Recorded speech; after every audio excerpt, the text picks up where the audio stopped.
मित्रांनो, घरोघरी मातीच्या चुली ह्या मालिकेच्या उद्याच्या भागामध्ये असं बघायला मिळतं की आता इकडे आपली ही ओवी जी आहे ती या पार्वती आईला सांगते की माझ्या आईला आई नाहीच आहे, कारण ती मधुभाऊंच्या आश्रमामध्ये वाढलेली आहे.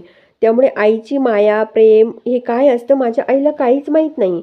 असं ओवी जी आहे ती जेव्हा ह्या पार्वतीला सांगत असते, तेव्हा पार्वतीला सत्य आठवतं की माझी जानकीच ही मुलगी आहे, कारण माझ्या जानकीलाच मी मधुभाऊंच्या आश्रमामध्ये सोडून गेले होते. हे सर्व सत्य जेव्हा आता ह्या पार्वतीला आठवू लागतं, तर इकडे घरामध्ये मंगळागौरीचा कार्यक्रम छान असतो. सर्व बायका छान नटलेल्या असतात, मेकअप करून तिथे आलेल्या असतात. तेव्हा आपली सुमित्रा, ऐश्वर्या आणि जानकीसुद्धा खूप सुंदर साड्या घालून मेकअप करून हा मंगळागौरीचा जो काही खेळ आहे हा खेळणार असतात. तेवढ्यामध्ये पार्वती आई जी आहे ती जानकीसमोर जाते आणि जानकीला बोलते की आज मायलेकींची भेट होणार आहे आणि जानकी तू माझीच मुलगी आहे असे जेव्हा पार्वती ह्या जानकीला बोलत असते आणि तिच्या चेहऱ्यावरून प्रेमाने हात फिरवत असते, तेव्हा जानकी ही आपल्या ह्या पार्वती आईकडे बघत राहते व दुसरीकडे ही जी काही सुमित्रा आहे ती आता ह्या जानकीसमोर मंगळागौरीचं गाणं जे आहे ते टाळ्या वाजवून म्हणत असते आणि ऐश्वर्या आता हे सर्व बघत असते.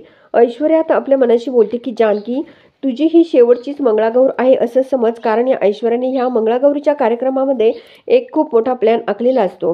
तर मित्रांनो, नेमकं आता पुढे काय होणार हे बघण्यासाठी आपल्या झटपट मराठी सिरियल ह्या चॅनलला जरूर सबस्क्राईब करा, लाईक करा आणि व्हिडिओ बघितल्यामुळे अगदी मनापासून धन्यवाद.